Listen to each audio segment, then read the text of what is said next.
Hi friends, ಎಲ್ರಿಗೂ ನಮಸ್ಕಾರ. ಸಖೀಸ್ veg ಕಿಚನ್ಗೆ ಸ್ವಾಗತ. ಸೊ ಏನಪ್ಪ ಇವತ್ತು ಯಾವುದು ರೆಸಿಪಿ ತೋರಿಸ್ದೆ ಇವರೇ ಬಂದುಬಿಟ್ಟಿದ್ದಾರೆ ಅಂತ ಅನ್ಕೋತಾ ಇದ್ದೀರಾ. ಇವತ್ತು ನಾನು ಸಾಫ್ಟ್ ಆದ ಚಪಾತಿಯನ್ನು ಹೇಗೆ ಮಾಡಬೇಕು ಅಂತ ಹೇಳ್ಕೊಡ್ತಾ ಇದ್ದೀನಿ.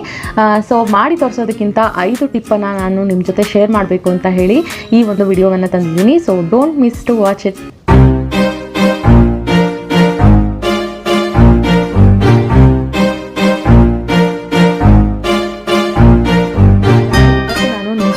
ಕೂತು ಮಾತಾಡ್ತಾ ಇರೋದಕ್ಕೆ ಕಾರಣ ಸಾಫ್ಟ್ ಆದ ಚಪಾತಿ ಮಾಡೋದಕ್ಕೆ ಏನೇನು ಮಾಡಬೇಕು ಅಂತ ಹೇಳಿ. ಸೊ ಚಪಾತಿ ಮಾಡೋದೇನು ದೊಡ್ಡ ವಿಷಯನ ಅಂತ ಕೆಲವರಿಗೆ ಅನ್ನಿಸ್ಬೋದು, ಬಟ್ ಬಿಗಿನರ್ಸ್ಗೆ ಖಂಡಿತ ಅದೊಂದು ದೊಡ್ಡ ವಿಷಯ. ನಾನು ಪರ್ಸ್ನಲಿ ಮದುವೆ ಆದ ಹೊಸರಲ್ಲಿ ತುಂಬಾ ಸ್ಟ್ರಗಲ್ ಮಾಡಿದ್ದೀನಿ ಸಾಫ್ಟ್ ಆದ ಚಪಾತಿಯನ್ನು ಮಾಡೋದಕ್ಕೆ. ಯಾಕೆ ಅಂತಂದರೆ ನನಗೆ ಚಪಾತಿ ಮಾಡಿ ರೂಢಿ ಇತ್ತು, ಜಸ್ಟ್ ಅರ್ದು ಮತ್ತು ಸುಟ್ಟು ರೂಢಿ ಇತ್ತು. ಅದನ್ನು ಹೇಗೆ ಕಲಿಸ್ಬೇಕು ಮತ್ತು ಅರಿಯುವಾಗ ಹೇಗೆ ಹರಿಬೇಕು ಅದೆಲ್ಲ ಟಿಪ್ಸ್ ಆ್ಯಂಡ್ ಟ್ರಿಕ್ಸು ನನಗೆ ಗೊತ್ತೇ ಇರಲಿಲ್ಲ. ತುಂಬ ಸಲ ನಾನು ಮಿಸ್ಟೇಕ್ ಮಾಡಿದ್ದೀನಿ. ಲೈಕ್ ತುಂಬ ಒರಟಾದ ಚಪಾತಿಯನ್ನು ಮಾಡಿಕೊಟ್ಟಿದ್ದೀನಿ. ಸೊ ತುಂಬ ಬೇಜಾರು ಮಾಡಿಕೊಂಡು ತಿಂದಿದ್ದಾರೆ. ಸೊ ಹಾಗಾಗಿ ನನಗೆ ಗೊತ್ತು ಬಿಗಿನರ್ಸ್ಗೆ ಇದು ಎಷ್ಟು ಒಳ್ಳೆಯ ಟಾಪಿಕ್ ಆಗಿರ್ಬೋದು, ಅಥವಾ ನಿಜವಾಗ್ಲೂ ನೀವು ಎಕ್ಸ್ಪರ್ಟೇ ಆಗಿದ್ರೂ ಸಹ ನಿಮ್ಮ ವ್ಯೂಸನ್ನು ಸಹ ನೀವು ಶೇರ್ ಮಾಡ್ಬೋದು ಕಮೆಂಟಲ್ಲಿ. ನೀವು ಏನು ಮಾಡ್ತೀರಾ ಸಾಫ್ಟ್ ಆದ ಚಪಾತಿ ಮಾಡೋದಕ್ಕೆ ಅಂತ ಹೇಳಿ. ಈ ಒಂದು ಟಿಪ್ಸನ್ನು ಕೇಳಿ ನಿಮಗೆ ಹೇಗೆ ಅನ್ನಿಸ್ತು ಅನ್ನೋದನ್ನು ಸಹ ನೀವು ಕಮೆಂಟ್ ಬಾಕ್ಸಲ್ಲಿ ತಿಳಿಸ್ಬೋದು. ಕೆಲವೊಂದು ವಿಷಯಗಳನ್ನು ಹೇಳೋದಕ್ಕೆ ಇಷ್ಟಪಡ್ತೀನಿ. ಅದೇನಂತಂದರೆ ಸಾಫ್ಟ್ ಆದ ಚಪಾತಿ ಮಾಡೋದಕ್ಕೆ ಮೇಯ್ನಾಗಿ ಬೇಕಾಗಿರೋದು ಗೋಧಿ ಹಿಟ್ಟು ಅಂತ ಎಲ್ರಿಗೂ ಗೊತ್ತು. ಫ್ರೆಶ್ ಆಗಿ ಕಲಸಿ ಮಾಡಿದ್ರೆ ಆ್ಯಕ್ಚುಲಿ ಚಪಾತಿ ತುಂಬ ಸಾಫ್ಟಾಗಿ ಬರುತ್ತೆ. ಹಿಟ್ಟು ಸಹ ತುಂಬಾ ಫ್ರೆಶ್ ಆಗಿರಬೇಕು. ಆ್ಯಕ್ಚುಲಿ ತುಂಬ ಹಳೆ ಹಿಟ್ಟಾಗಿದ್ದರೆ ಅದರಲ್ಲಿ ಆಬ್ವಿಯಸ್ಲಿ ಸಾಫ್ಟ್ನೆಸ್ ಬರಲ್ಲ. ಸೊ ಹಾಗಾಗಿ ನೀವು ಮಾಡೋವಂತಹ ಹಿಟ್ಟು ಏನಿದೆ ಗೋಧಿ ಹಿಟ್ಟು, ಅದು ಯಾವುದೇ ಬ್ರ್ಯಾಂಡಿಂದಾಗಿರ್ಬೋದು ಅಥವಾ ನೀವು ಮನೆಯಲ್ಲೇ ಅರಿಯೋದಾಗಿದ್ರೂ ಆಗಿರ್ಬೋದು, ತುಂಬ ಫ್ರೆಶ್ ಆಗಿದ್ದಷ್ಟು ಸಾಫ್ಟ್ ಆದ ಚಪಾತೀಸ್ ಬರುತ್ತೆ. ಚಪಾತಿ ಹಿಟ್ಟನ್ನು ನೀವು ಯಾವ ವಿಧದಲ್ಲೇ ಕಲಿಸ್ಲಿ ಅದಕ್ಕೆ ಸ್ವಲ್ಪ ಉಪ್ಪು ಮತ್ತು ಅದರ ಜೊತೆಗೆ ಸ್ವಲ್ಪ ಸಕ್ಕರೆಯನ್ನು ಸೇರಿಸೋದನ್ನು ಮರಿಬೇಡಿ. ಯಾಕೆ ಅಂತಂದರೆ ಸಕ್ಕರೆಯನ್ನು ಸೇರಿಸೋದ್ರಿಂದ ಚಪಾತಿಗೆ ಅದು ಒಂದು ಡಿಫ್ರೆಂಟ್ ಆದ ಅಂದರೆ ಮೈಲ್ಡಾಗಿ ಸ್ವೀಟ್ ಆಗಿರುವಂತಹ ಒಂದು ಟೇಸ್ಟನ್ನು ಕೊಡುತ್ತೆ. ಅದರ ಜೊತೆಗೆ ಅದು ಫರ್ಮೆಂಟ್ ಆಗೋದಕ್ಕೆ ಹಿಟ್ಟು ಹಿಗ್ಗುತ್ತೆ ಮತ್ತು ಅದರ ಒಂದು ಎಲಾಸ್ಟಿಸಿಟಿ ಜಾಸ್ತಿ ಆಗುತ್ತೆ. ಸೊ ಆ ಒಂದು ಎಲಾಸ್ಟಿಸಿಟಿ ಜಾಸ್ತಿ ಮಾಡೋದಕ್ಕೆ ಶುಗರು ತುಂಬ ಹೆಲ್ಪ್ ಮಾಡುತ್ತೆ ಅಂತ ಹೇಳ್ಬೋದು ಹಿಟ್ಟಿಗೆ. ಸೊ ಹಾಗಾಗಿ 1-2 ಚಿಟಿಕೆ ನೀವು ಹಾಕ್ಬೋದು. ಸ್ವಲ್ಪ ಜಾಸ್ತಿ ಕ್ವಾಂಟಿಟಿನಲ್ಲಿ ಕಲಿಸ್ತಾ ಇದ್ದೀರಾ ಅಂತಂದರೆ ಈವನ್ ಅರ್ಧ ಸ್ಪೂನಷ್ಟು ಸಕ್ಕರೆಯನ್ನು ಹಾಕಿ ನೀವು ಕಲಿಸ್ಬೋದು. ಸಕ್ಕರೆಯನ್ನು ಇಷ್ಟಪಡೋರು ಅದಕ್ಕೆ ಒಂದು ಅರ್ಧ ಚಮಚದಷ್ಟು ಹಾಕ್ಬೋದು. ಇಲ್ಲ ನಮಗೆ ಸಕ್ಕರೆ ಶುಗರ್ ಕಂಪ್ಲೇಂಟ್ ಇದೆ, ಸೊ ಹಾಗಾಗಿ ಸಕ್ಕರೆಯನ್ನು ಹಾಕೋದಕ್ಕೆ ಇಷ್ಟಪಡಲ್ಲ ಅನ್ನೋರು ಸಹ 1-2 ಚಿಟಿಕೆಯಷ್ಟು ಸಕ್ಕರೆಯನ್ನು ಹಾಕಿ ಮಾಡಿದ್ರೆ ಖಂಡಿತ ಚಪಾತಿ ತುಂಬಾ ಸಾಫ್ಟಾಗಿ ಬರುತ್ತೆ. ನಾವು ಕಲಿಸುವಾಗ ನಾನು ಆಗಲೇ ಹೇಳಿದಾಗೆ ಉಪ್ಪು ಮತ್ತು ಸಕ್ಕರೆ ಹಾಕಬೇಕು ಅಂತ ಹೇಳಿದೆ. ಅದರ ಜೊತೆಗೆ 1-2 ಸ್ಪೂನಷ್ಟು ಎಣ್ಣೆಯನ್ನು ಅಥವಾ ತುಪ್ಪವನ್ನು ನೀವು ಹಾಕ್ಬೋದು.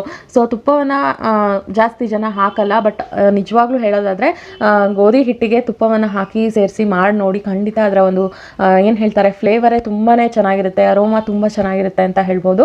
ಅದರ ಜೊತೆಗೆ ಇಲ್ಲ ಬೇಡ ತುಪ್ಪ ಬೇಡ ಅಂತ ಅನ್ನೋರು ಖಂಡಿತ 2 ಸ್ಪೂನು ಎಣ್ಣೆಯನ್ನಂತೂ ಮಸ್ಟ್ ಆ್ಯಂಡ್ ಶುಡ್ ಹಾಕಲೇಬೇಕು. ಸೊ ಆಗ ಸಾಫ್ಟಾಗಿ ನಿಮ್ಮ ಚಪಾತೀಸ್ ಬರುತ್ತೆ. ಈ ಒಂದು 2 ಟಿಪ್ಪನ್ನು ಸಹ ಈಗ ಹೇಳುವಂತಹ ಯಾವುದೇ ಟಿಪ್ಪನ್ನು ನೀವು ಅನುಸರಿಸಿ ಮಾಡೋದಾದ್ರೂ ಈ 2 ಸಹ ಅನ್ವಯಿಸುತ್ತೆ. ಸೊ ಇದೆರಡನ್ನೂ ನೀವು ಮಾಡಲೇಬೇಕು. ಚಪಾತಿ ಹಿಟ್ಟನ್ನು ನೀವು ಕಲಿಸಿದ ಮೇಲೆ ಅದನ್ನು ಮಿನಿಮಮ್ ಒಂದು ಹಾಫ್ ಆನ್ ಅವರ್ ಆದ್ರೂ ಫರ್ಮೆಂಟಿಗೆ ಇಡಬೇಕು, ಅಂದರೆ ಸೈಡಲ್ಲಿ ಇಟ್ಟಿರಬೇಕು. ಹಾಗೆ ಮಾಡಿದಾಗ ಮಾತ್ರ ಅದು ಹಿಗ್ಗುತ್ತೆ ಮತ್ತು ಚೆನ್ನಾಗಿ ಫರ್ಮೆಂಟ್ ಆಗಿರುತ್ತೆ. ಫರ್ಮೆಂಟ್ ಆಗಿರುವಂತಹ ಹಿಟ್ಟಿನಿಂದ ನೀವು ಚಪಾತಿ ಮಾಡಿದಾಗ ಅದು ಸಾಫ್ಟ್ ಆಗಿ ಬರುತ್ತೆ. ಸೊ ಈಗ ನಾವು ನಮ್ಮ ಟಿಪ್ ಕಡೆಗೆ ಹೋಗೋಣ. ಆಗಲೇ ಒಂದು ವಿಡಿಯೋವನ್ನು ಶೇರ್ ಮಾಡಿದ್ದೀನಿ ಚಪಾತಿ ಹಿಟ್ಟನ್ನು 1 ನಿಮಿಷದಲ್ಲಿ ಹೇಗೆ ಮಿಕ್ಸಿಗೆ ಹಾಕಿ ರೆಡಿ ಮಾಡೋದು ಅಂತ ಹೇಳಿ. ಅಫ್ಕೋರ್ಸ್ ತುಂಬ ಜನ ಕೇಳ್ತಾ ಇದ್ದಾರೆ ಗಲೀಜಾಗುತ್ತೆ ಜಾರು, ಸೊ ಅದೆಲ್ಲ ವಾಶ್ ಮಾಡೋದು ಕಷ್ಟ ಹಾಗೆ ಹೀಗೆ ಅಂತ ಹೇಳಿ. ಬಟ್ ಖಂಡಿತ ಅದು ಆ ರೀತಿಯ ಸಂಶಯಗಳನ್ನು ಇಟ್ಕೋಬೇಡಿ. ತುಂಬಾ ಈಸಿಯಾಗಿ ನೀವು ನಿಮ್ಮ ಜಾರನ್ನು ಸಹ ತೊಳೆದ್ಬಿಡ್ಬೋದು.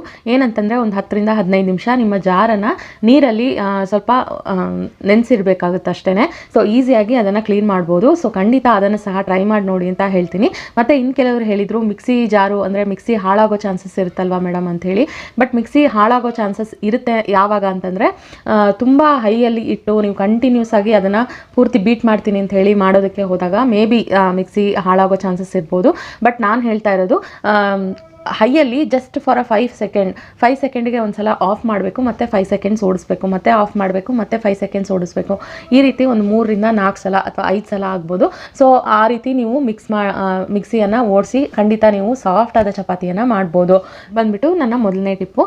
ಸೊ ಸೆಕೆಂಡ್ ಟಿಪ್ ಬಂದುಬಿಟ್ಟು ನೀವು ಆ್ಯಕ್ಚುಲಿ ನೀರು ಏನು ಯೂಸ್ ಮಾಡ್ತೀರಾ ಅದನ್ನು ಸ್ವಲ್ಪ ಬಿಸಿ ಮಾಡಿ ಯೂಸ್ ಮಾಡಿ. ಅಂದರೆ ಕುದಿಯೋ ನೀರನ್ನು ಹಾಕಿ ಅಂತ ನಾನು ಹೇಳಲ್ಲ, ಯಾಕೆಂತಂದರೆ ಕುದಿಯೋ ನೀರನ್ನು ಹಾಕೋದ್ರಿಂದ ಗೋಧಿ ಹಿಟ್ಟು ಬೆಂದಂಗೆ ಆಗಿಬಿಡುತ್ತೆ. ಆ್ಯಂಡ್ ಅದರ ಕಲರು ಮತ್ತು ಟೆಕ್ಸ್ಚರು ಮತ್ತು ಚಪಾತಿಯ ಒಂದು ಏನು ಟೇಸ್ಟ್ ಇರುತ್ತೆ ಅದು ಸಹ ಮೇ ಬಿ ವೇರಿ ಆಗ್ಬೋದು. ಬಟ್ ನಾನು ಹೇಳ್ತಾ ಇರೋದು ಜಸ್ಟ್ ಸ್ವಲ್ಪ ಬಿಸಿಯಾಗಿರುವಂತಹ ನೀರನ್ನು ಹಾಕಿ ಕಲಸೋದಕ್ಕೆ ಟ್ರೈ ಮಾಡಿ. ಖಂಡಿತ ನಿಮ್ಮ ಚಪಾತಿ ತುಂಬಾ ಸಾಫ್ಟಾಗಿ ಬರುತ್ತೆ. ಸೊ ನನ್ನ ಮೂರನೇ ಟಿಪ್ ಬಂದುಬಿಟ್ಟು, ಚಪಾತಿ ಹಿಟ್ಟನ್ನು ಯೂಸ್ ಮಾಡೋದು ಕೇವಲ ಸ್ವಲ್ಪ ಹೊತ್ತಿಗೆ, ಅಂದರೆ ತುಂಬ ಕಮ್ಮಿ ಕ್ವಾಂಟಿಟಿನಲ್ಲಿ ಕಲಿಸ್ತಾ ಇದ್ದೀನಿ ಅಂತಂದರೆ ನೀವು ನೀರಿನ ಬದಲು ನೀವು ಸ್ವಲ್ಪ ಬಿಸಿಯಾಗಿರುವಂತಹ ಹಾಲನ್ನು ಸಹ ಸೇರಿಸಿ ಕಲಿಸ್ಬೋದು. ಅದು ಸಹ ಅಷ್ಟೇ, ಅದರಲ್ಲಿ ಲ್ಯಾಕ್ಟಿಕ್ ಆ್ಯಸಿಡ್ ಇರೋದ್ರಿಂದ ಅದು ಸಹ ಹಿಟ್ಟನ್ನು ಫರ್ಮೆಂಟ್ ಆಗೋದಕ್ಕೆ ತುಂಬಾ ಹೆಲ್ಪ್ ಮಾಡುತ್ತೆ ಅಂತ ಹೇಳ್ಬೋದು. ಮತ್ತು ನಿಮ್ಮ ಹಿಟ್ಟಿಗೆ ಬೇಕಾಗುವಂತಹ ಮೈಲ್ಡಾದ ಒಂದು ಸ್ವೀಟ್ನೆಸ್ಸನ್ನು ಕೊಡುತ್ತೆ.